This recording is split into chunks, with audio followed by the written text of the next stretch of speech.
먼저 인사드리겠습니다. 안녕하세요. 저 이재표라고 합니다. 반갑습니다.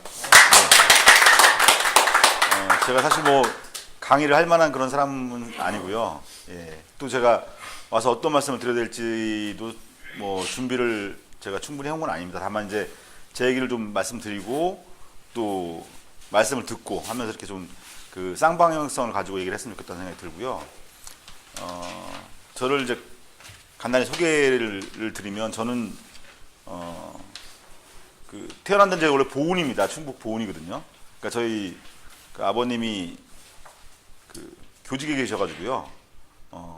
제가 보은에서 태어났고, 근데 사실 보은에 연고는 전혀 없어요. 예. 그러다 보니까 태어나서 한 6년 자라고 나서 다시 가본 적은 거의 없는 상황이고, 계산하고 이제 굳이 저기를 따져보면은 제 이제 큰애가 여기 느티울 행복한 학교를 다녔어요. 예. 그러시구나. 예. 예. 그 중학교 과정을 여기서 다니고, 예, 고등학교 지금 이제 3학년 올라가거든요. 이제 고등학교는 다시 검정고시에서 다시 나왔어요. 밖에 나와가지고 좀 있는데, 제가 이제 여기 학교도 제가 그 이후로도 좀 가끔씩 들리거든요. 들르고 또 이제 작년에 이제 또 여기 아이들도 청주 나와서 이렇게 뭐 도예 견학하고 뭐 이런 프로그램 제가 이제 같이 이렇게 좀 하고 했었습니다. 그래서 그게 이제 괴산과 저의 인연이라고 하면 인연인 것 같고요. 저는 그 지금 속해 있는 회사는 이제 충청 리뷰라는 시사 주간지에서 일을 하고 있고요. 작년 11월까지 제가 이제 편집국장을 했고 지금은 이제 백의종군을 하고 있는 상황이고, 저는 원래 처음 기자 생활을 저는 그 라디오 방송에서 했어요. 처음에. 예. 그 불교 방송이라고 있거든요. BBS. 예. 제 첫 직장입니다. 예. 그래서 거기서 한 8년, 9년 정도 일을 했고요. 그 다음에 제가 이제 2년 동안 뭘 했냐면, 그 동네 신문을 제가 했었어요. 2년 동안. 불교 방송 이제 그만두고 나와서 충청리뷰 오기 전까지 제가 2년 동안, 제가 살던 동네가 청주시 상당구 금천동인데, 거기서 제가 이제 그 우리 신문이라고, 예. 그러니까 그걸 왜 하게 됐냐면, 그 소위 말하는 이제 이 기자실 문화, 이 기자단 문화, 이런 그 관공서에 의존하고 있는 그런 취재 문화나 이런 것들에 대해서 제가 굉장히 좀 문제의식이 있어가지고, 제가 이제 회사를 그만두면서 나와서 바로 이제 그 지금 충청북도의회 의원하고 있는 이광희 의원이라고 있습니다. 예. 이광희 의원하고 같이, 이광희 의원은 분평동에서 만들고 저는 그 금천동에서 만들어가지고 동네 신문에서 1인 미디어였습니다. 1인 미디어. 혼자서 기사 쓰고, 혼자서 광고하고, 혼자서 배달하고 다. 예. 다 하면서 이제 시민 기자를 모집해가지고, 그 시민 기자의 글로 해서 이제, 신문을 만들었어요. 그래서 만들다가, 좀 키워보자 해가지고, 그 당시에 이제 가경동, 금천동, 분평동을 거점으로 해가지고 청주 전체를 다 커버하는 동네 신문을 만들려고 제가 시도를 했어요. 그래가지고 좀 출자도 받고 해가지고 교차로처럼 줄 광고를 받고, 예, 기사는 관에 의존하지 않는, 관의 광고는 받지 않는, 예, 형태로 해가지고, 그러니까 관의 광고를 받거나 이렇게 하면 사실은 이제 신문이 관에 그 영향을 받을 수밖에 없기 때문에 그로부터 자유로운 신문 해보자라는 생각을 가지고 시작을 했어요. 그래가지고 했는데, 그게 이제 모델이 뭐였냐면 독일이나 이런 데 있는 유럽의 신문들이 모델이었었거든요. 예. 그래서 그렇게 모델을 했는데, 문제는 뭐였냐면 한국에는 이미 교차로라든지 벼룩시장 이런 게 너무 자리를 확고하게 잡고 있어서, 예. 그러니까 외국에 있는 그런 그 벼룩시장 같은 신문들은 기사도 있고 광고도 있는 형태의 신문인데, 우리나라 같은 경우에는 이미 그 기사는 없고 줄 광고로만 돼 있는 그런 그 생활정보 신문이라고 하죠. 그게 너무나 확고한 그 기반을 갖고 있다 보니까 계란으로 바위치기더라고요. 그래서 저희가 한 1년 동안 쉽게 말하면 돈을 갖다가 길에다 뿌리고, 결국에는 저희가 이제 1년 한 10개월 만에 이제 뭐 부도가 났죠. 그래서 정리를 하고 제가 이제 몇 달 쉬었다가 제가 리뷰로 오게 된 거거든요. 제가 이제 사실은 좀 작은 신문에 대한 그 경험이 제가 있어요. 그래서 그 1년 10개월 동안. 그래서 제가 그걸 하고 나니까 이제는 어떻게 하면 망하지 않을 수 있겠다는 걸 제가 알고 있는데 다시 할 그런 용기는 전혀 없습니다. 그때 너무 좀 예, 고생 너무 많이 해가지고 그러니까 집 경매로 날라갔습니다. 그때 집 경매로 날라가고 그래서 사글세 한 2년 살았어요. 제가 그 여파로. 그래가지고 다시는 이제 하고 싶진 않아요. 근데 지금 청주에 그 아까 제가 잠깐 이제 저녁 먹으면서 말씀드렸는데 두꺼비 신문이라고 그 뭐 다 아시겠지만 이제 원흥이 마을에서 만드는 신문이 지금 4년째 지금 자리를 잡아가고 있어요. 그래서 사실은 제가 그 신문을 만들 때 제가 한 1년 정도를 제가 자문을 해줬습니다. 제가 편집도 좀 봐주고 뭐 이렇게 제가 했는데 그게 뭐냐면 제가 그 경험해봤기 때문에 그래서 제가 무슨 얘기를 했냐면 두꺼비 신문이 충북에서 실패하면 더 이상 작은 신문은 없다.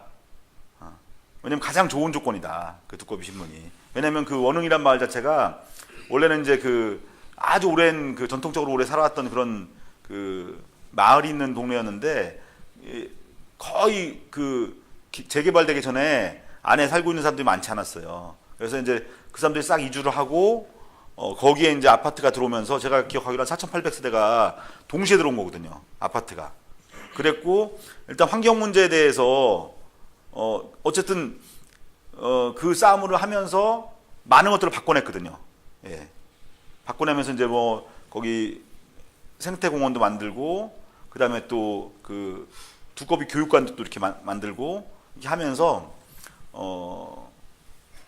그 주민들 사이에 환경 문제에 대한 어떤 공감대가 형성이 됐고 그 다음에 거주 환경이 우리 동네가 최고 좋다라는 그런 그 자부심, 그 다음에 이제 뭐 교육 문제 이런 것들이 이제 같이 공감대가 형성되면서 그 신문은 그 거기 8개 아파트가 있는데 그 아파트에 그 주민자치 모임에서 5만 원인가 10만 원씩을 내서 재정 보조를 하고 있어요. 그리고 결정적으로 더 중요한 건 뭐냐면 신문이 나오면은 그 신문 갖다가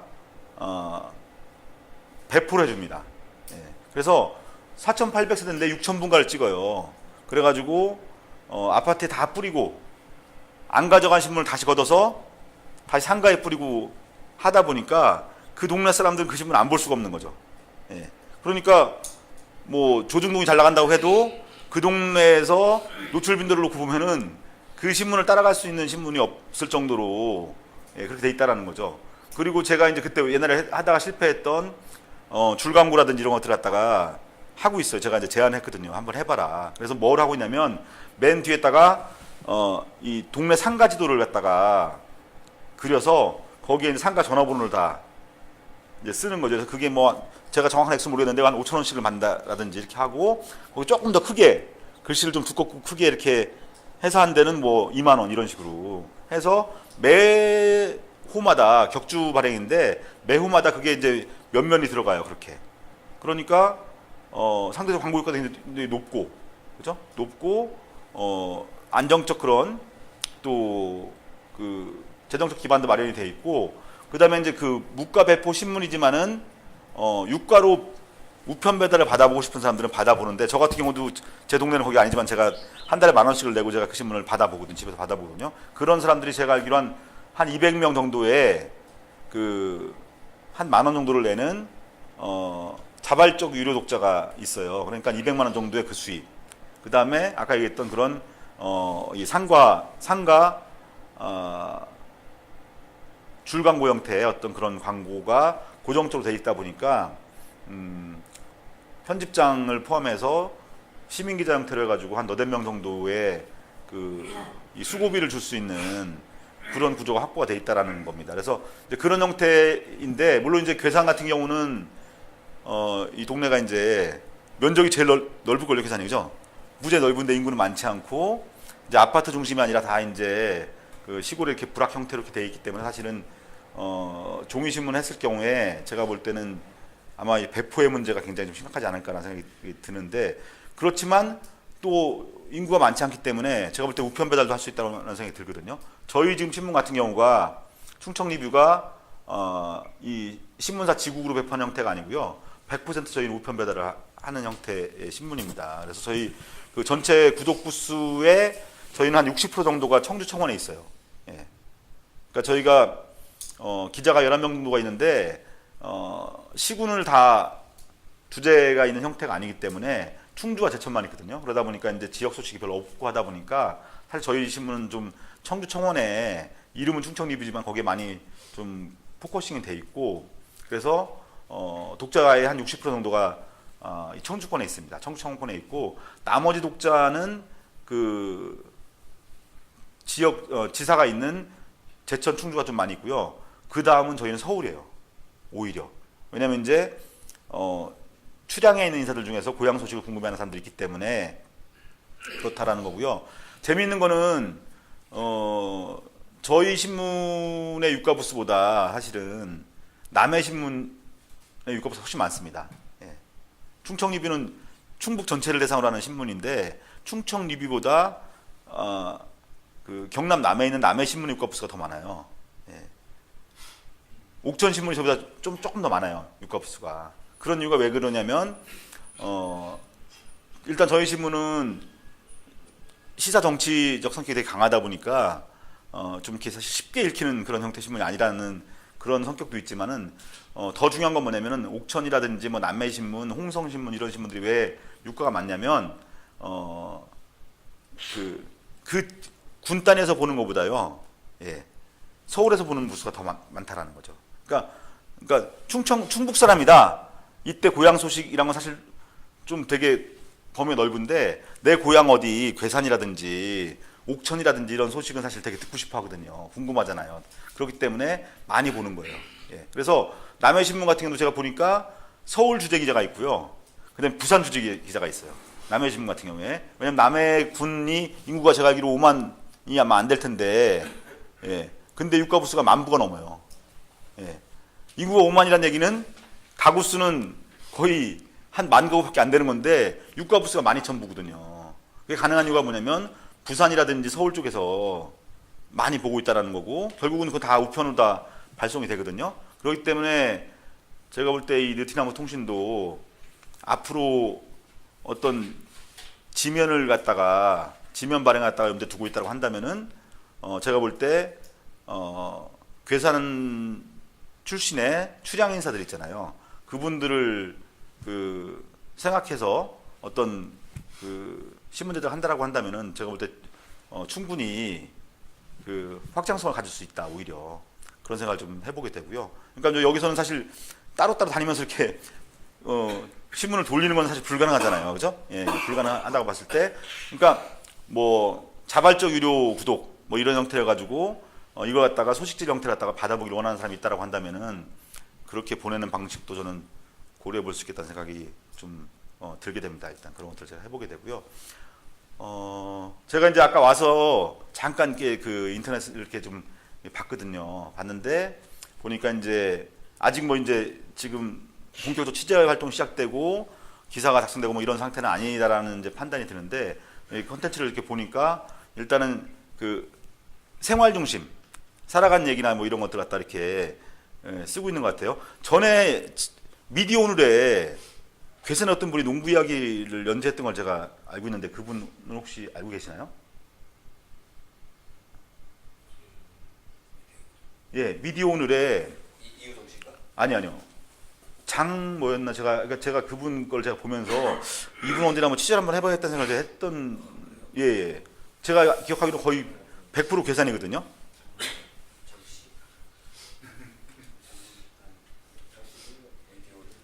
예, 미디어 오늘에 상당히 수준 높은 글이 언제쯤이에요? 한 2년 전 정도, 1, 2년 정도 전에 봤던 것 같은데 제가. 예. 한번 저도 한번 찾아볼게요. 예. 그래서 상당히 글이 좀 전문가 수준의 글이 이렇게 좀 올라왔었는데 그래서 그러니까 그런 지금 보니까 이제 그런 농부 이야기 뭐 이런 이야기도 있는 것 같고 예. 그래서 제가 이제 볼 때는 일단 요즘에 어떤 형태가 사실은 이제 지금 청주만 해도 사실 신문사가 되게 많잖아요. 아까 잠깐 요거 시작하기 전에 이제 그 신문사 통폐합 얘기를 잠깐 이제 말씀하셔서 이렇게 얘기를 했었는데 통폐합이 안 됩니다. 예. 그러니까 통폐합이 저는 이제 제가 불교방송에 처음 입사를 해가지고 제가 1년은 이제 서울에 근무를 했고요.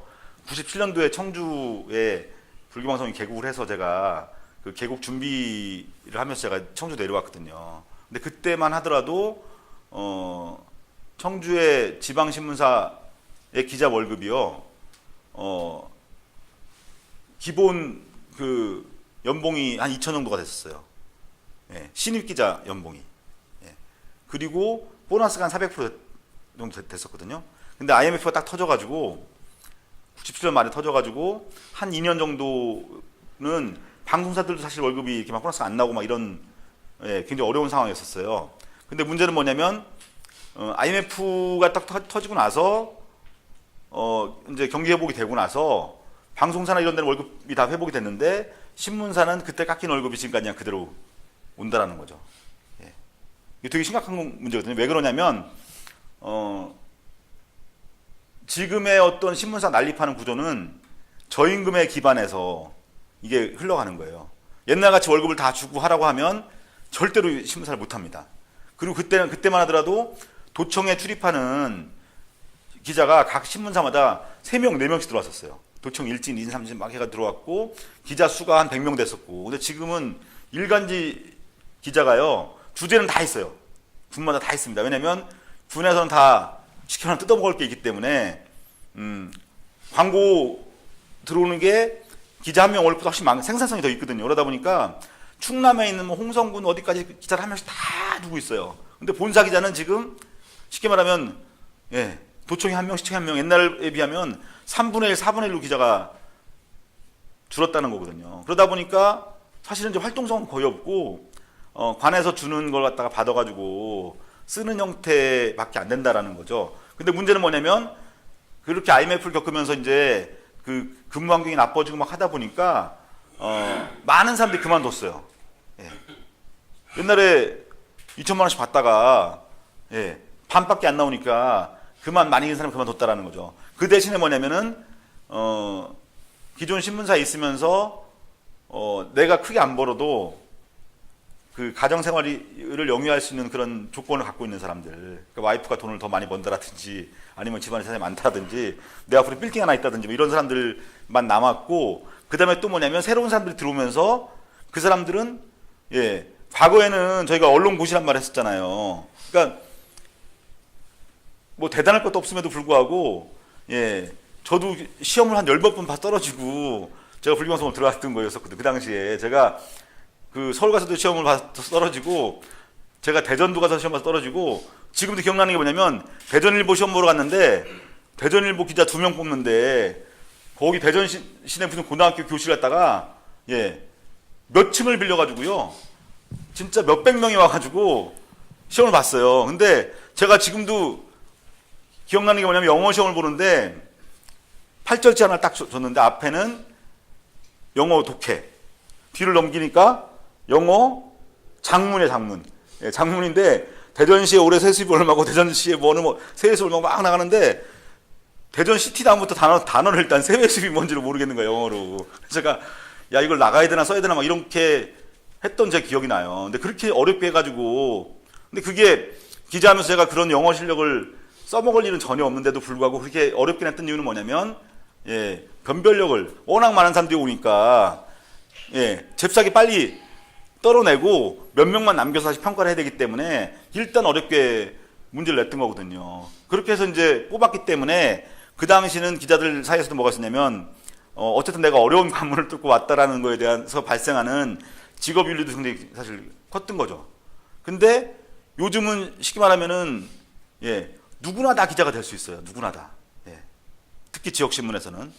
그럼에도 불구하고 제가 이제 주간제 근무하잖아요. 그러면 이제 제가 이제 여기 와서 일하면서 저희 회사는 사실 신입 기자를 뽑아서 그 쓰기가 되게 힘든 회사예요. 왜냐면 저희는 기사가 짧은 기사가 아니고 전부 다 탐사보도 중심으로 해가지고 기사 한 꼭지가 최소한 타블로이드 한 판 이상이 되는 긴 호흡의 기사를 쓰거든요. 그러다 보니까 신입 기자가 와도 적응 못하고 거의 다 그만두고 하다 보니까 경력 기자를 많이 뽑으려고 하는데, 예, 제가 처음에 와서 저는 방송사 있다 왔잖아요. 이래가지고 일간지에 좀 좋은 후배가 있어가지고 좀 만나서 저녁에 술 한잔 하면서 우리 회사 와보면 어떻겠냐라고 얘기를 하면, 처음에는 잘 얘기를 하다가 술 좀 취하면은 형님 저를 너무 우습게 보시는 거 아니에요?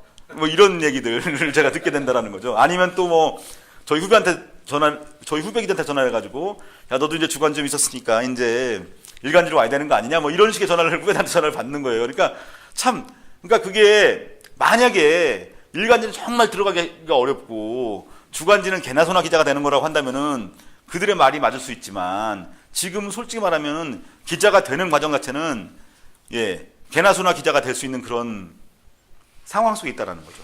예. 그래서 저는 무슨 생각을 하냐면 뭐 일간지라 그래가지고 더 무슨 권위가 있고 더 그 매체가 더 뭐 파워가 있고 이런 게 아니라고 저는 생각하거든요. 그러니까 아까도 얘기했지만은 산남동에서 원흥이 마을에서 4,800세대 6,000부를 찍는 신문이 제가 볼 때는 거기서 가장 영향력이 있고 권위 있는 신문이라고 저는 생각을 하는 거죠. 마찬가지로 괴산이란 이 작은 지역이지만 여기서 만드는 신문이 소위 말하는 똑같은, 그러니까 일간지가 지금 뭐 6, 7개가 있지만 사실은 큰 의미가 없는 게 뭐냐면 다 똑같아요. 보면 그 신문이 그 신문이고 다를 게 별로 없다라는 거죠. 그럴 수밖에 없는 게 뭐냐면 기자가 적잖아. 이제 진짜 적기 때문에 과거처럼 이렇게 다니면서 뭘 저희가 취재하고 이렇게 할 수 있는 환경이 아니고 그냥 기자실에 있어야지만 물을 안 먹어요. 쉽게 말하면. 예. 기자실에 버티고 있으면은 최소한 낙종은 안 하는 거죠. 예. 왜냐면 나눠주는 게 있고, 그 다음에 옆에 쓰는 걸 보니까 누구 쓰냐 나도 좀 쓰자 이렇게 해가지고 같이 쓰다 보니까 사실은 똑같은 기사가 신문 제호만 다른 게 반복돼 가는 거고요. 실제로 제가 알기로는 지금 일간지들이 웬만하면 시군에 한 명씩을 다 놓으려고 하지만은 그것도 지금 상황이 여의치 않아서 제가 볼 때 괴산이나 이런 데 아마 한 명씩 없을 거예요. 제가 볼 때 요즘에 뭐 괴산, 진천, 증평 묶어서 뭐 한 명, 뭐 두 명 이렇게 해가지고 이제는 이제 군마다 하나씩 두는 것도 지금 이제 그것도 무너져가는 상황이라는 거죠. 그런 상황 속에서 예를 들어서 괴산에 있는 뭐 느티나무 통신이 여기서 한 20명이 기자를 한다라고 한다면은 사실은 괴산에 있어서만은 뭐 다른 그 기존의 어떤 그 언론에 비해서 더 많은 것들을 할 수 있다라는 거죠. 그리고 저는 옛날에 제가 그 동네 신문 할 때 무슨 생각을 했었냐면, 그때 뭐 바른 언론 무슨 연대 뭐 이런 것들이 있었어요. 그 작은 신문들을 하고 있는 사람들이 있었는데, 저는 그걸 제가 묶어서 궁극적으로 그런 신문들에서 연대를 해서 만약에 어떤 플랫폼을 만들어서 만약에 그런 신문들이 다 같이 기사를 서로 공유한다라고 한다면은 어찌 보면은 진정한 의미의 통신사, 지금 우리나라 통신사가 지금 이제 뭐 연합뉴스도 있고 뭐 뉴시스도 있고 한데, 저도 이제 협동조합 언론에 관심 있어서 제가 좀 공부를 좀 하고 있는데, 교토통신 이런 거, AP통신 다 이런 게 전부 다 협동조합 언론이더라고요. 보니까 언론사들이 협동조합을 해가지고 신문을 만든 거예요. 그런 것처럼 사실은 예를 들어서 충북에서 만약에 이런 어떤 그 풀뿌리 언론, 뭐 괴산이라든지 지금 아까 제가 옥천에 같은 경우도 옥천신문 말고도 옥천신문 편집장 했던 친구가 옥천신문 그만두고 나와서 지금 배바우 신문 열려가지고요. 안남에 배바우란 마을, 정말 작은 그 한 마을, 안남면 단위로 해가지고 안남면에 배바우란 마을이 있는데 그 배바우 마을 신문을 만들어요. 지금요. 격주가 만들고 있거든요. 그럼 예를 들어가지고 그런 배바우 마을 신문이라든지 느티나무 통신이라든지 이런 신문들이 서로 이렇게 뭔가를 공유할 수 있는, 지면도 공유하고 내용도 서로 공유할 수 있는 형태로 해가지고 모색을 하면 저는 앞으로 어떤 진정한 힘을 만들 수 있다. 그러니까 저희 신문사도 최근에 그 문제에 관심이 좀 생겼어요. 제가 그래가지고 지금 청주에 일단 그 두꺼비 신문이 잘 되고 있기 때문에 두꺼비 신문과 같은 형태로 가지고 저희가 이제 언론학교를 가을쯤에 할 거거든요. 그래가지고 이 작은 단위의 동네 신문에 관심 있는 사람들 갖다가 오면 저희가 교육을 하고 이렇게 해가지고 동네 신문을 만들고 편집이라든지 이런 거 하는 시스템을 저희가 이제 통합해서 운영을 해가지고 그런 네트워크를 만들어 볼 생각이 있거든요. 그렇게 해서 가는 부분들이 저는 굉장히 좋을 것 같다는 생각이 들고요. 일단은 제가 아까 이제 홈페이지를 봤는데 홈페이지도 중요하지만 제가 볼 때는 이제 앞으로는 이 스마트폰으로 또 기사를 볼 수 있는 그런 형태가 좀 반드시 필요할 것 같아요. 저도 사실은 제가 개인적으로 지금 팟캐스트 방송을 제가 뭐 제가 주축은 아닌데 준비를 하고 있어요. 제가 이제 작년에 2012년이죠, 작년에. 2012년에 제가 이제 그 4.11 총선 당시에 제가 이제 정우택 그 상당부 후보와 관련해서 제가 이제 제가 보도를 하게 되면서 제가 작년에 이제 나는 꼼수다를 제가 4번인가 5번 나갔거든요. 예, 그렇게 됐고, 하여간, 작년에 제가 하여간 1년 내내 제가, 소송과, 제가 싸웠어요. 싸우면서, 팟캐스트라는 영역도 제가 이제 좀 관심을 갖게 됐는데, 그래서 이제 청주에서 한번 팟캐스트를 한번 만들어 보자. 그래서 지금 저희도 일요일 날 오후 3시에 이제 저희도 그 모임을 해요. 청주에서 팟캐스트 방송을 협동조합으로 한번 준비해 보자 해서 하는데, 팟캐스트도 할 수 있을 것 같아요. 팟캐스트 방송도. 그러니까 인터넷 홈페이지만 갖고는 요새 좀 쉽지 않다라는 거죠. 예. 대중적 어떤 그런 파급력을 갖기 위해서는 지면도 필요하고, 저는 그래서 팟캐스트하고 그 부정기관행물을 해보려고 그래요. 무크 형태를 해가지고. 제가 이제 왜 거기 관심 갖게 되냐면, 그러니까 일간지, 홈페이지 뭐 이런 거는 이미 너무 지금 많이 한다라는 거죠. 예. 근데 사실 홈페이지가 굉장히 사실 빠르고 막 이런 속도 있는 것 같지만은 스마트폰이 나온 다음부터 그 인터넷 접속을 그 덜하게 된 사람들이 꽤 많다라는 거예요. 왜냐면 다 다니면서 버스 타고 다니면서 보고 뭐 하면서 보고 다 보다 보니까 컴퓨터 키는 일이 되게 좀 줄었다라는 거고, 그래서 제가 볼 때는 그 이 스마트폰을 할 수 있는 것도 굉장히 많다. 예. 이걸로 방송도 볼 수 있고, 서울 가면 지하철 타면 다 텔레비전 다 보잖아요. 이거 이어폰 꽂고 다 보기 때문에 그런 부분들도 좀 싸울 필요가 있겠다는 생각이 저는 들거든요. 그래서 그런 것들을 좀 다양히 모색을 했으면 좋겠고요. 팟캐스트 같은 경우에 의외로 비용이 거의 안 들더라고요. 제가 보니까 노트북 하나하고 마이크만 있으면 할 수 있거든요. 무슨 스튜디오가 필요한 것도 아니고요. 그냥 여기서 하시면 돼요. 여기서 모여가지고 그냥 얘기 자연스럽게 하고, 다만 이제 좀 편집을 해가지고 작품성 있게 좀 그 편집하는 그런 것들만 누가 좀 수고를 해주면은 방송이 될 수 있다라는 거죠. 느티나무 방송도 할 수 있다라는 겁니다. 그래서 그리고 이제 요즘에는 이 스마트폰으로 동영상이 뭐 다 할 수 있잖아요. 그 제가 얼마 전에 낙검사했던 김용민 씨 이제 지금 국민 TV 준비하고 있잖아요. 제가 만나고 왔었어요. 제가 가서 만나고 왔는데 그 얘기를 하더라고요. 그러니까 중계차가 필요 없대요. 중계차가 필요 없다는 거죠. 스마트폰에다가 뭘 연결하면 그 중계차 큰 게 있잖아요. 그 몇 억짜리 중계차랑 똑같은 기능이 다 된대요. 근데 비용은 좀 들어가더라고요. 그러니까 스마트폰에다가 1,000만 원을 들여야 된대. 이 스마트폰에다가.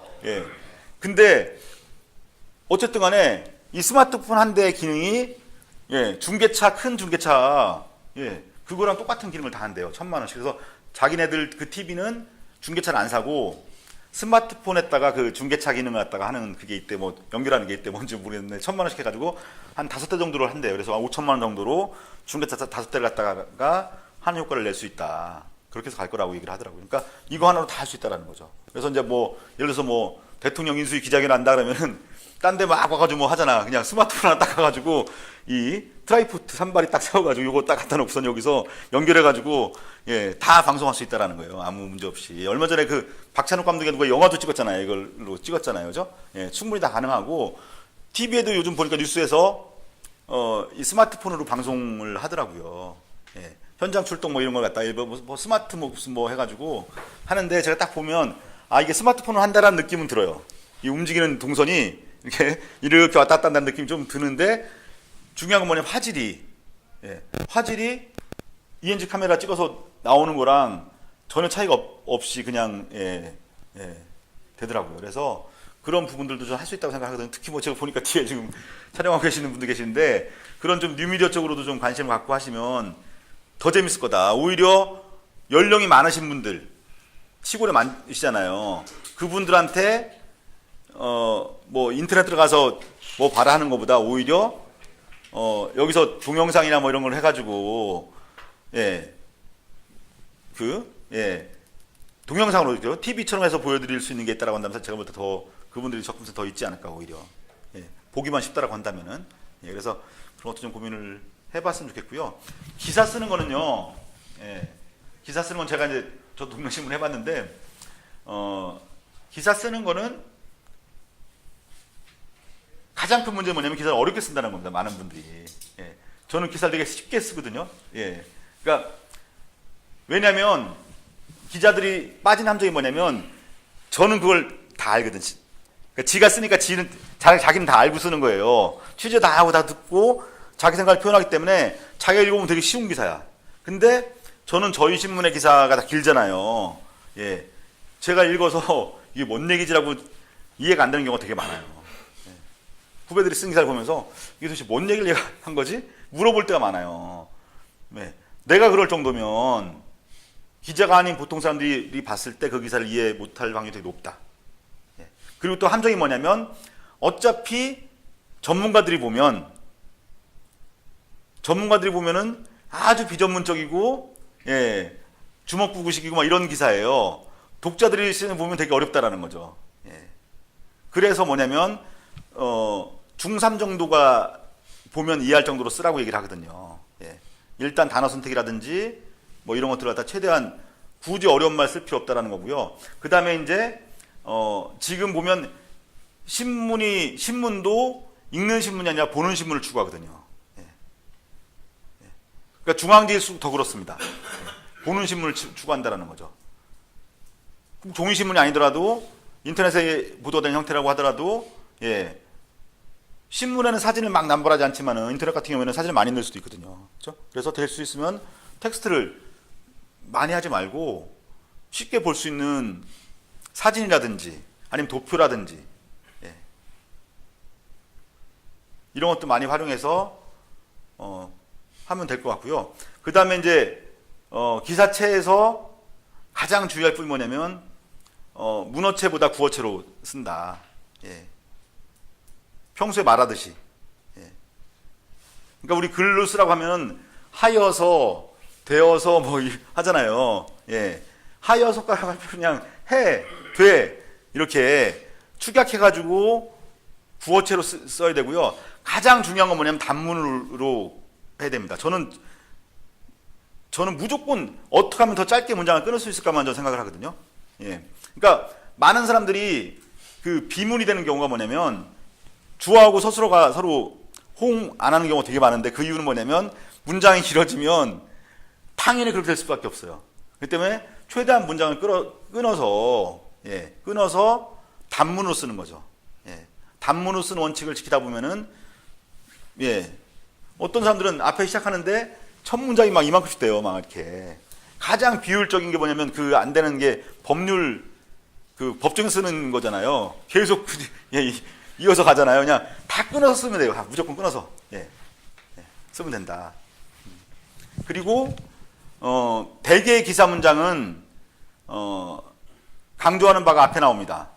우리가 옛날 말하면 두 갈식이거든요. 그러니까 쉽게 말하면 그러니까 일본말을 되게 많이 이제 언론판에서 지금은 이제 많이 아니지만 제가 처음 시작할 때는 다 일본말로 했거든요. 전부 다 뭐 야마가 뭐니 뭐 어떠니 뭐 우라카이가 어떻고 막 이래서 막 일본말로 썼는데 그러니까 쉽게 말해 야마, 리드. 그러니까 핵심 문장이 앞에 나와주는 게 가장 기본적인 인사 문장입니다. 그래서 먼저 뭐를 말하고 있는지가 다 때려서 딱 때려주고 나서 쫙 그걸 풀어 쓰는 형태. 그래서 특히 방송 기사 같은 경우에는 신문은 중요한 기사가 앞으로 오잖아요. 신문에서. 방송은, 중요한 기사를 이제 먼저 읽잖아요. 그죠? 먼저 읽고, 그리고 이제, 기사를 갖다가, 방송 기사가 보통, 길면 한 4단 써요. 4단.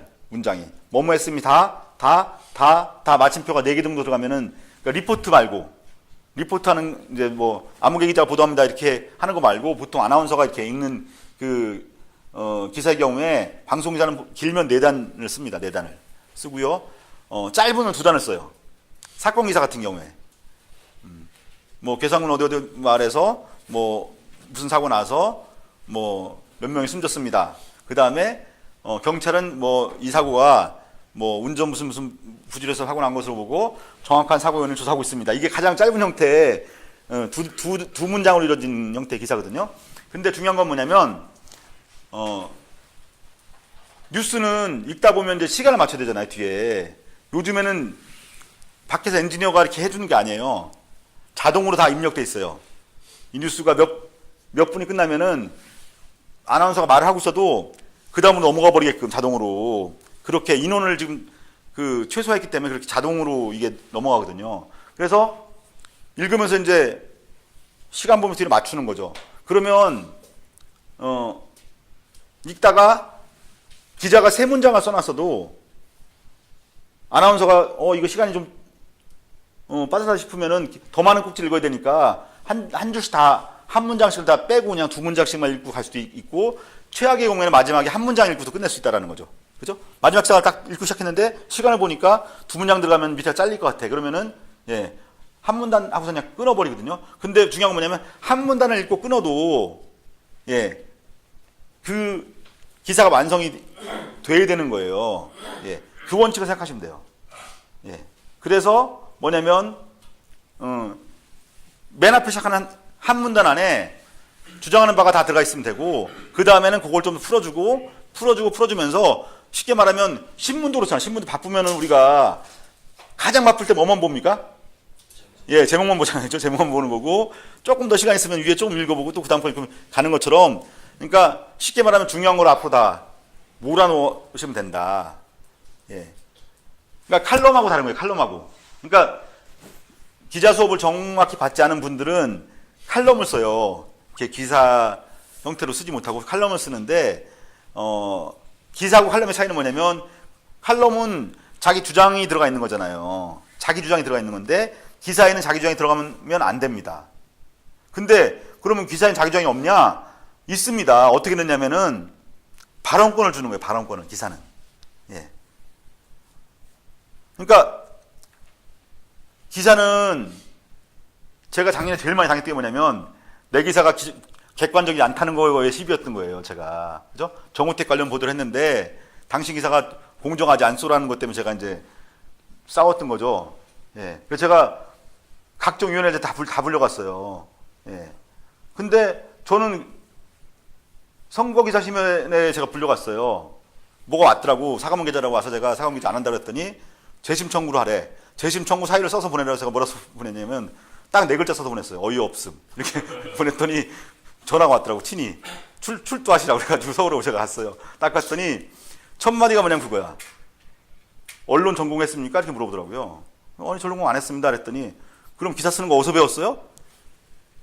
굉장히 열이 받는 거죠.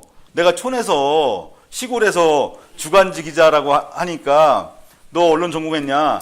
대한민국에 뭐 MBC, KBS라고 언론사 전공한 사람들한테 다니는 게 사실 아니거든요. 기사 쓰는 거 어디서 배웠냐? 뭐 이런 식인 거죠. 그러면서 우리 위원회는 이 기사가 진실인가 아닌가를 가리는 데가 아니래. 자기네들은. 자기도 궁금하대. 당신 기사가 진실인지 아닌지 되게 궁금한데 우리 위원회는 진실인지 아닌지를 가리는 데가 아니고 공정한가 공정하지 않은가를 가리는 데라고 하는데 세상에 공정한 언론이 있을까요? 없다는 거죠, 사실은요. 근데 공정한 형식을 갖춰야 돼요, 기사는. 제가 무슨 말씀 드리고 싶은 거냐면 기사에 자기 주장만 싹 들어가면 안 읽습니다. 읽힐 수가 없는 기사가 되는 거죠. 그럼 어떻게 해야 되냐, 기사는. 분명히 어느 편을 들어서 말을 해야 되는데 어쨌든 간에 내가 발언권을 주는 거죠. 어떤 팩트를, 사실을 중심으로 가야 돼요. 기사는 무조건 사실을 붙여가는 겁니다. 뭐 이번에 괴산군에서 뭘 했는데 이거는 뭐 문제가 있다. 이걸 내 주장만 싹 해버리면은 칼럼이 되는 거예요. 이게 문제가 있다고 하는데 그럼 누가 문제가 있다고 말하고 있다라는 걸 얘기해 줘야 되는 거죠. 농민들이 반발하고 있다라든지 아니면 괴산 군내에서 어떤 면에서 뭐 반발하고 있다라든지 그 사람들의 얘기를 써주는 거고 발언권을 주는 거죠. 발언권을 계속해서 그 사람한테. 예.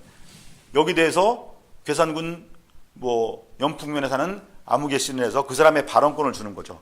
그리고 반론도 필요하다는 거예요. 예. 반론도. 여기 대해서 이 사람들이 이렇게 설명하고 있다까지를 해줘야지만, 예. 그러니까 그게 어찌 보면 기계적 그런 공평성일 수도 있는데 그런 형식 갖다 최대한 갖춰줘서 예, 객관적인 형식을 취해야 된다는 겁니다. 그렇지만은 내가 누구의 발언권을 주냐에 따라서 사실 달라지잖아요. 그 문제가. 그런 어떤 색깔을 만들어가는 부분들은 내가 발언권을 누구에게 주느냐의 문제로 해결이 되는 거라고 생각하고, 저는 신문이 공정할 수 없다고 전 지금도 하고 있거든요. 공정한 신문은 없다. 예. 그러니까 누군가의 어떤 이해력으로 갖다 대변한다라는 거죠, 분명히. 그렇죠? 예. 그래서 그건 분명히 해야 될 부분이라고 생각하고, 그래서 기사를 약간 쓰는 방법은 제가 다시 정리하면은 일단 부어체의 문장을 써라. 최대한 사용해서 쓰라는 거고, 단어 선택은 중3 수준에 맞춰서 쓴다고 생각해라. 예. 그리고 단문으로 가라는 거고요. 그 다음에 중요한 것부터 시작해가지고, 예. 제목만 읽고 첫 문장만 읽어도 기사가 완성될 수 있게끔 그렇게 가져가라는 거고요. 그 다음에 이제 자기 주장을 곧바로 전하는 것이 아니라 팩트를 모아서 기사를 구성하고 발언권을 누구에게 줄 것인가로 어떤 기사의 어떤 그런 목소리를 갖다 내는 거다라는 그런 기본인 것 같습니다. 그리고요, 제가 처음에 기자가 돼서, 저는 이제 방송 기자였잖아요. 제일 먼저 뭘 했냐면 한 석 달 동안 아무것도 안 했어요. 뭘 했냐면 2시 MBC 라디오 2시에 취재 현장이라고 있습니다. 30분짜리인가 20분짜리 뉴스 길게 하는 게 있어요. 그거 한 번, 그 다음에 저녁 마감 뉴스 하는 것 갖다가 녹음을 해가지고요. 그 30분짜리 뉴스를 다 뺏겨오는 걸 갖다가 매일같이 했어요. 예. 그러니까 기사를 배우는 방법은 기사에도 다 틀이 다 있거든요. 일단 틀이 있기 때문에 그 틀에 대한 부분은 많이 읽고 써보는 것밖에 없습니다. 예. 그거를 하게 되면 한 두 달 정도 하면 이제 어떤 상황이 딱 드러나면 기사를 기본적으로 얼개를 짜는 그런 게 거의 입력되어 있기 때문에 자동 발생적으로 나온다라는 거죠. 예. 그래서 좋은 기사를 많이 읽어보는 거, 예. 흉내내는 거 일단. 예. 그게 제가 볼 때 가장 빨리 기사를 배우는 요령일 것 같아요. 예. 그래서 제가 볼 때는 이제 인터넷 중심으로 가기 때문에 호흡이 길진 않을 거예요. 여기 기사 형태가. 그래서 짧은 호흡으로 되어 있는 기사들의 어떤 그 잘된 기사 갖다 이렇게 보고 해보는 방식. 예. 그런 게 필요할 것 같고요. 제목이나 이런 게 정말 중요하거든요. 예. 기사에서 제목. 예.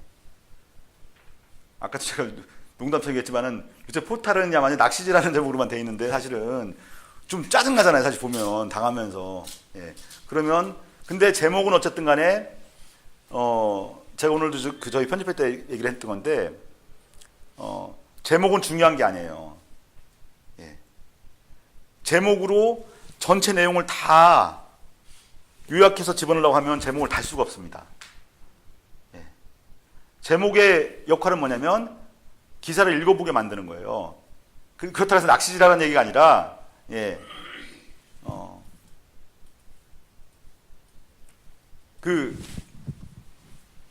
정말 이렇게 예로 들고 싶지 않지만 그 제목 같은 걸 잘 다는 회사가 조중동이에요.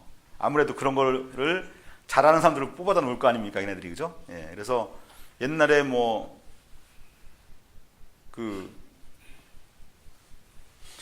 두만강 일대에서 10대 여자애들이 자기 부모님들 치료비를 벌려고 이렇게 매춘한다 이런 류의 기사가 난 적이 있는데 그 제목이 뭐였냐면, 예, 두만강 심청이었어요. 두만강 심청. 딱 5글자. 예, 두만강 심청. 예. 그러면서 이제 밤에 두만강을 건너는 그렇게 찍은 사진하고 같이 딱 나갔었거든요. 되게 짧죠. 두만강 심청. 근데 보통 가장 적당한 제목의 길이가 한 10글자에서 한 12글자 정도가 제일 적당해요. 10글자 내외. 안팎이. 예. 그래서 제목 역할은 뭐냐면은 기사를 읽어보게끔 만드는 거다. 예. 그래서 제목의 형태 중에서는 아까 같이 두만강 심청이라든지 뭐 예를 들어서 뭐 굉장히 열심히 누군가를 간병했던 사람이 있다. 그런 경우에 이제 감동적인 제목으로 갈 수 있겠죠. 뭐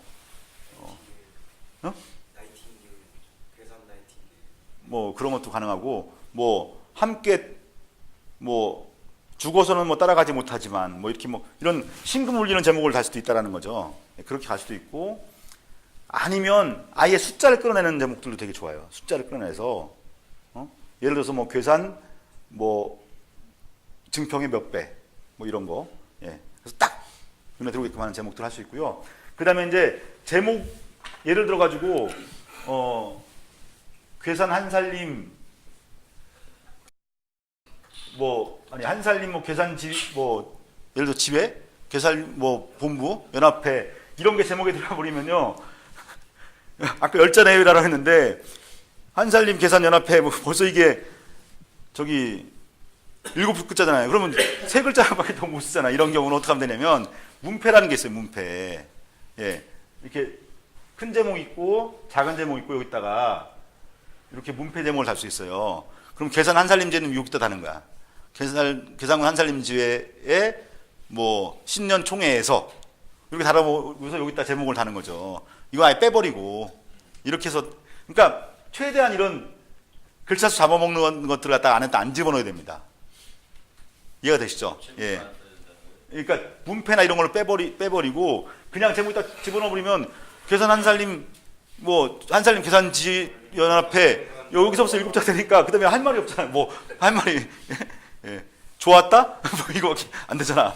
예. 그러니까 그런 이렇게 제목에서 그냥 의미 없이 잡아먹는 부분들은 빼서 따로 이렇게 문패 형태로 따로 밑에다가 뭐 3차 괴산 한살림 총회에서 이렇게 빼버리고 나서 제목을 달아버리면 이건 작은 글씨이기 때문에 이거 보고 들어가는데 이거 이제 문패 같은 경우는 이렇게 색깔 이렇게 칠해서 이렇게 집어넣거든요. 이렇게 이런 식으로 해서 하면은 이 제목을 살릴 수가 있고 제목이 되게 중요해요. 예, 이렇게 해서 가는 거고 그 다음에 제가 이제 시간 없는데 많은 얘기를 해야 되는데 주의사항 어떤 신문이든 어떤 언론이든 간에 명예훼손에 대한 부분 있잖아요. 예, 그걸 주의하셔야 됩니다. 그죠? 예. 명예훼손에 대해서 원칙은 뭐냐면 다 밝히는 게 원칙이에요. 그죠? 굳이 무슨 김모 씨, 이모 씨 할 이유가 없는데 굳이 김모 씨, 이모 씨를 남발할 필요는 없다라는 거죠. 맞죠? 예. 근데 명예훼손에는 허위 사실에 의한 명예훼손만 있는 게 아니라 사실 적시에 의한 명예훼손도 있습니다. 사실 적시에 의한 명예훼손도 있거든요. 사실을 얘기해도 명예훼손이 되는 경우가 되게 많아요. 예. 사실이니까 다 쓸 수 있다? 아닙니다. 다만 어떤 경우에 면책이 되냐면 공인이거나 예, 공공의 목적에 부합할 경우에는 다 용서돼요.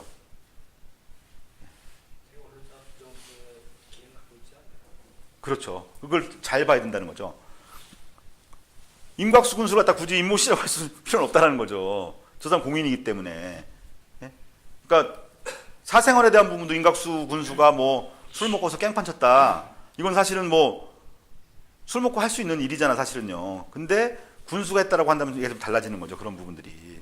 연예인 그래서 많이 나오는 게 뭐냐면 연예인이 공인이 아니냐 이게 많이 나오죠. 연예인이 공인이 아니냐. 제가 볼 때 연예인 저는 공인 아니라고 생각을 하는데 연예인은 이름이 알려졌다는 이유만으로 공인으로 넘어가는데 저는 연예인은 공인이 아니라고 생각해요. 그 연예인이 무슨 뭐 그 사람 때문에 우리가 행복해지고 불행해지는 이런 문제는 아니기 때문에 그렇지만 군수라든지 괴산 같으면 무슨 농협조합장 정도만 돼도 여기서는 공인일 수 있다는 거죠. 그런 경우는 예, 공인이고 공익적 목적에 부합될 경우에 다 밝힐 수가 있다라는 건데요. 그렇지 않은 경우에 시시콜콜한 부분을 사실 적시를 해도 예, 명예훼손이 될 수도 있고, 때로는 칭찬한 부분을 가지고도 본인이 싫으면은, 예, 안 되는 거거든요. 근데 그런 거는 다 다툼의 여지가 있는데, 꼼짝 못 하는 게 있어요. 꼼짝 못 하는 거.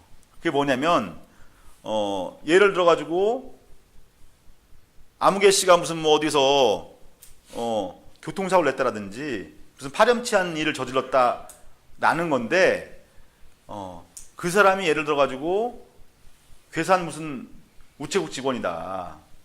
이런 경우에 굳이 우체국이란 그 이상이 저지른 파렴치한 행위하고 우체국하고 연관돼 있지 않은 경우 있잖아요. 사적인 어떤 그런 거 갖다가 우체국을 밝혀버리면은 100% 빠져나갈 수 없는 명예훼손에 해당된다라는 거죠. 그런 경우에. 예. 그러니까 연관성이 그 사건의 성격하고 그 사람이 속한 집단하고 아무런 관련이 없는데 그 집단을 밝혀버리면 그 집단 전체 명예를 다 훼손한 게 되기 때문에 꼼짝 못하고 다 100% 걸려버려요. 그런 경우에. 그 다음에 미성년자에 대한 부분은 어떤 좋은 것든 나쁜 것이든 간에 다 부모가 동의하지 않을 경우에 좋은 것이라 할지라도 100% 걸립니다. 저희도 많이 걸렸어요. 사진을 잘라가지고, 그러니까 아예 얼굴이 안 나가면 안 될 것 같아가지고, 정말 한 2mm 정도 나갔거든요. 근데도 불구하고 그 부모가 동의 안 구했다. 이게 나쁜 것도 안 했어요, 그 기사가. 왜 우리 딸을 일단 내보냈냐. 결국 100만 원 물어줬습니다, 100만 원. 예. 결국 돈을 요구하는 거죠. 예. 예. 그래서 미성년자에 대한 부분은 그 법적인 그런 보호자의 동의를 구하지 않았을 경우에 100% 문제 생길 수 있다라는 거. 그럼요, 사진. 예. 그런 것조차도. 예. 그래서 그런 부분들을 주의해서 하시면 될 것 같아요. 할 거면 될 것 같고요. 예. 부모나 아니면 보호자. 예. 어린이집이라면 어린이집 선생님. 예. 여기서 다 한번 걸려봐서 지금. 예.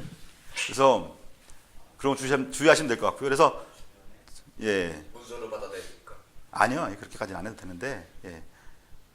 학교 같은 데 가서 이제 이렇게 뭐 학생들 뭐 이렇게 그런 장면을 담을 때도 예. 선생님의 동의 정도는 구해야 된다는 거고요. 그다음에 뭐 성폭행 사건 막 이런 거 있는데 동네를 굳이 그런 경우에 이제 미성년자인 경우에 밝혀서 얘가 누군지 여기 또 특히 괴상한데는 조그만하니까 금방 알잖아요. 이게 누군지 알게 되는 경우에 조심해야 되고 그래서 우리가 좋은 취지를 하는 거기 때문에 인권에 대한 보호 있잖아요.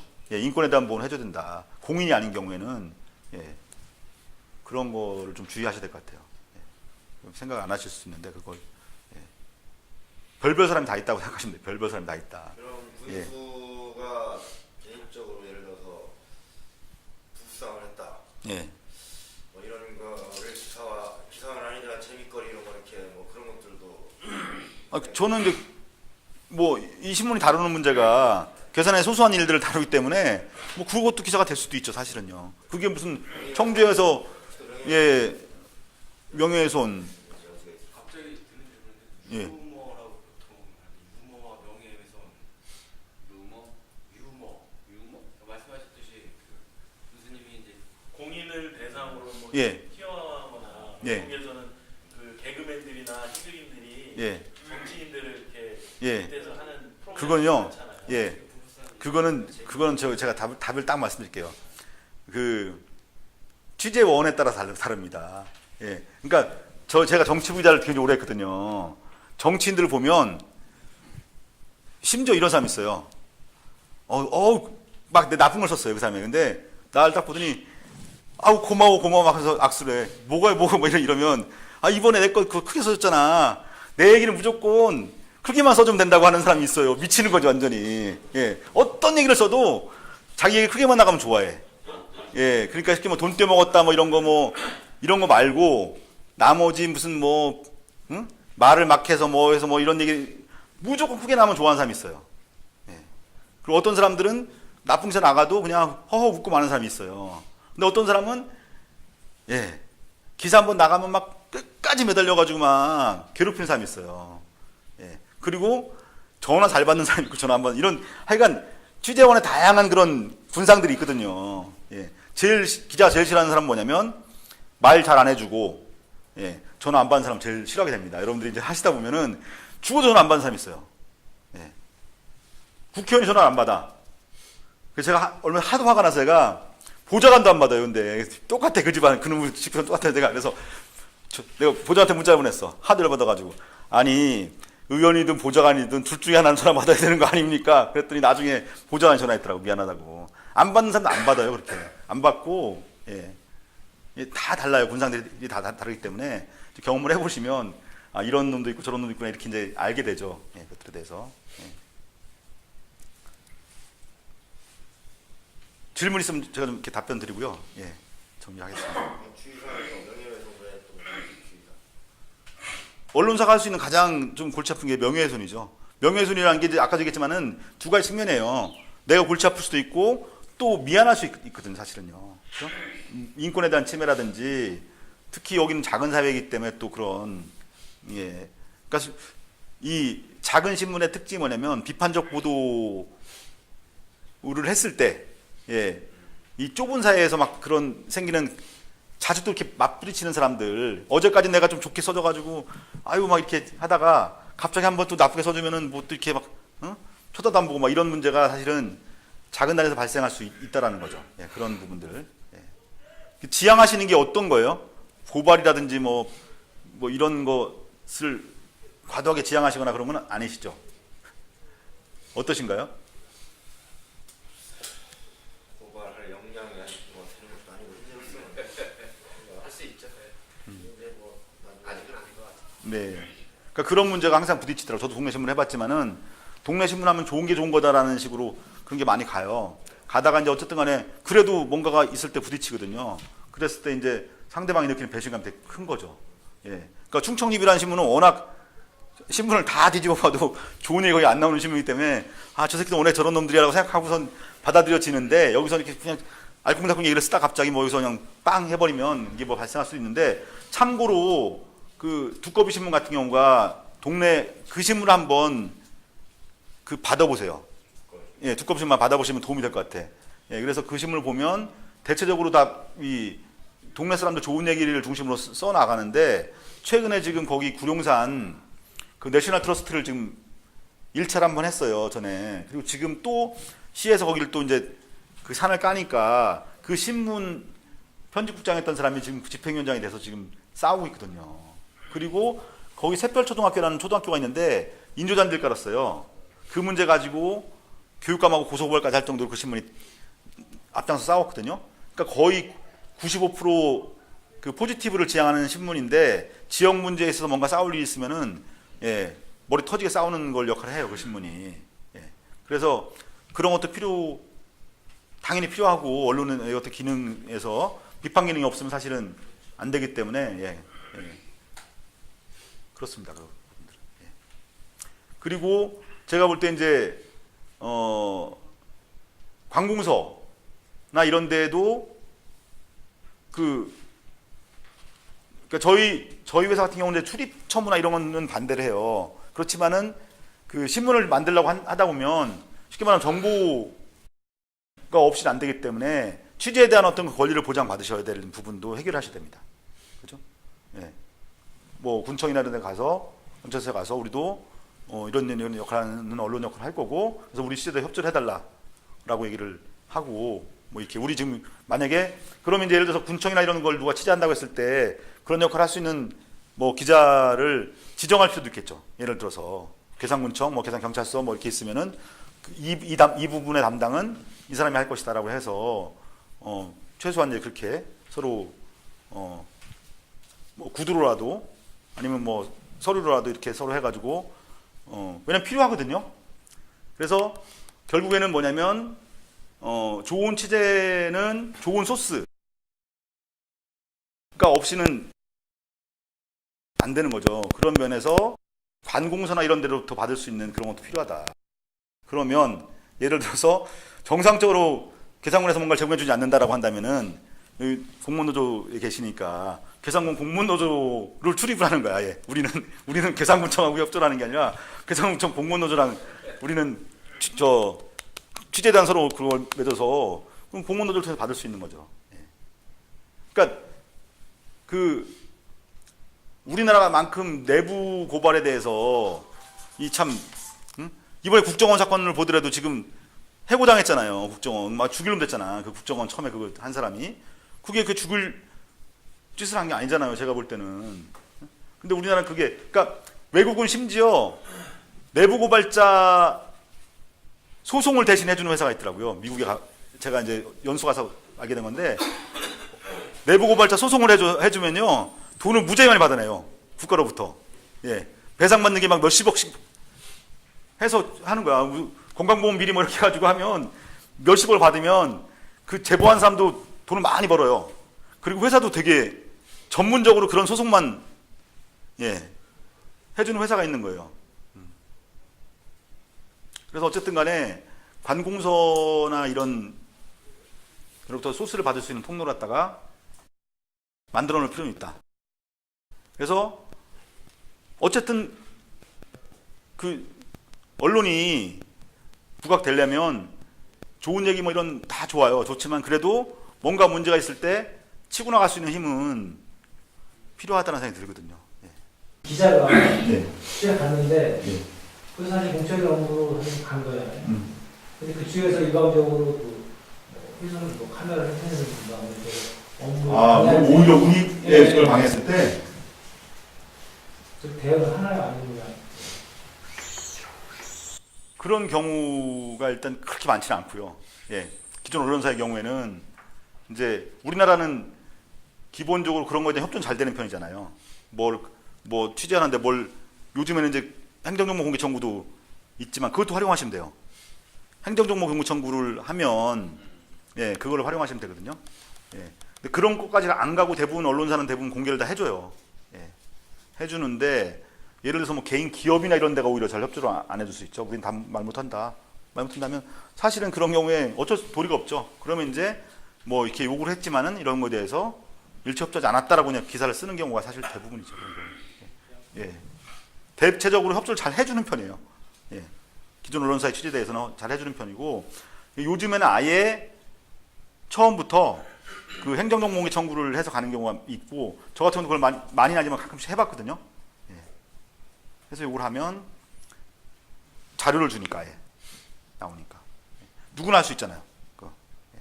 그래서 행정정보 공개 청구 요령을 좀 이렇게 학습하셔가지고요 필요한 거를 한꺼번에 쫙 해놓는 거예요. 껌껌이 하면은 하지 말고 한번 회의를 쭉 하셔서 우리가 뭘 좀 알아보자라는 걸 갖다가 리스트를 쭉 적어서 한꺼번에 한번 쫙 집어넣어서 딱 갖고서는 손에 쥐고서는 그죠? 왜냐면 시간이 꽤 걸리거든. 한 보름 이상 걸릴 거야 아마 그거 하는데. 그러니까 그런 걸 한번 리스트를 쫙 뽑아서 뭐 한 10가지 몇 가지 정도로 딱 예. 행정정보 공개가 어떤 자료가 방대하다는 이유 대부분 이렇게 딜레이 시키고 하거든요. 그래서 사실 기사라는 게 보면 금방 어쨌든 취재를 빠른 시간에 알고를 수능을 시켜야 돼. 너무 틈이 넓다고 그러니까 그런 것도요 청구할 때 그 단순한 걸 물어봐야 돼요. 너무 복잡해서 공개를 못하거나 아니면 뭐 이런 거보다도 예를 들어 가지고 뭐 관용차 운행 거리 뭐 이런 거 있잖아요. 그런 거 해가지고 그러니까 거기 차관에서 뽑아낼 수 있는 차가 되게 많거든요. 아니 이렇게 뭐 환경 뭐 오염 사례라든가 그런 게 있는 업체 같은 데를 딱 갔는데 못 들어오겠다 막 그러잖아요.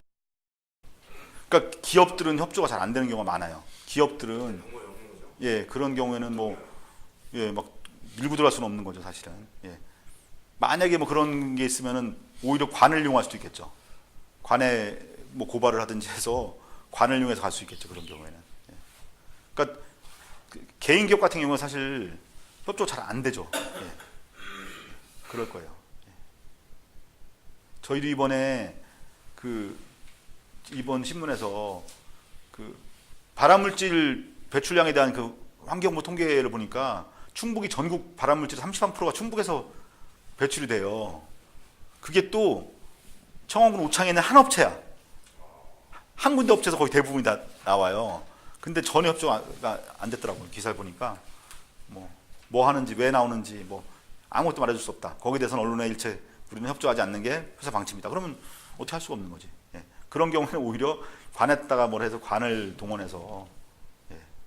그런 거 나오죠. TV 보면 가끔 무슨 퇴폐 털 때 경찰과 같이 카메라 들어가는 뭐 이런 뭐 예.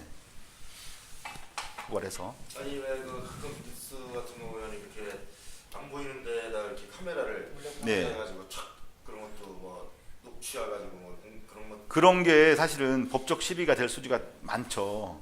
그러니까 이번에 그 한겨레 신문이 정수장학회 관련된 그거를 도청한 것도 아니고 최필립하고 기자가 통화를 했는데 최필립 전화를 안 끄는 거잖아요. 그래가지고 이게 켜져 있어가지고 자기도 모르게 붙게 된 건데 그거 다 불법이라고 해버리니까. 그러니까 이게 노회찬 의원 이번에 상승된 것도 마찬가지고 공개하는 방법이 언론을 통해서 한 게 아니라 뭐 인출했다. 그러니까 얘네들이 정치적 성격이 강한 성격의 경우에 자기 멋대로 해석할 수 있는 소지가 있다라는 거죠. 걸면 걸릴 수 있는 부분들이죠. 녹취에서 동의를 구하지 않은 뭐 그런 게 다 걸릴 수는 사실 있는 거죠. 근데 이제 공익적 성격에서 했다라고 했을 때 이제 그게 이제 법적으로 가서 이제 뭐 다툴 소지가 있는 그런 측면이 있는 거죠. 뭐 이 정도로 마칠까요? 예, 감사합니다. 예.